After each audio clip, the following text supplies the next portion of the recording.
តារាសម្ដែងលោកសាហ្វីនហ្វីលីបបញ្ជាក់ពីស្ថានភាពជំងឺនាយក្រិនពេលនេះមេរោគបានចូលដល់ស្រោមខួរបណ្ដាលឲ្យមិនចាំអ្វីទាំងអស់តារាសម្ដែងជើងចាស់លោកសាហ្វីនហ្វីលីបបញ្ជាក់ពីស្ថានភាពនាយក្រិននាពេលបច្ចុប្បន្នកំពុងស្ថិតនៅក្នុងការព្រួយបារម្ភខណៈលោកបានបង្ហើបថាមេរោគបានចូលទៅដល់ស្រោមខួរធ្វើឲ្យគាត់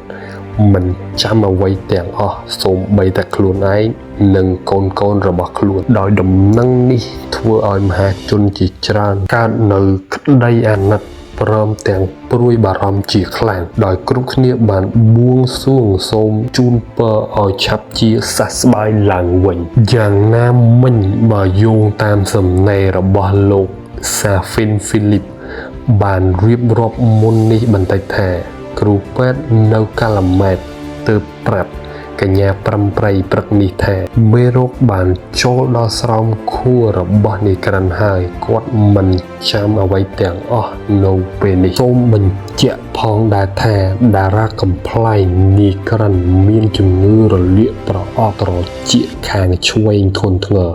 ហើយបង្កជាមេរោគយ៉ាងច្រើនដោយមេរោគទាំងអស់នោះបានរាលដាលចូលពេញឈាមនិងដល់ខួរក្បាលដោយមើលទៅស្ថានភាពគួរឲ្យព្រួយបារម្ភលោកសាហ្វីនហ្វីលីបក៏បានសម្រេចចាត់បញ្ជូនពីមន្ទីរពេទ្យមួយកន្លែងក្នុងខេត្តបាត់ដំបងបន្តមកសង្គ្រោះបន្ទាន់នៅឯមន្ទីរពេទ្យកាឡាម៉ែតដោយក្នុងនោះមានតារាកំប្លែងកញ្ញាប្រំប្រៃដែលជាដៃគូកំប្លែងចាស់នៅមើលថែយ៉ាងយកចិត្តទុកដាក់ផងដែរ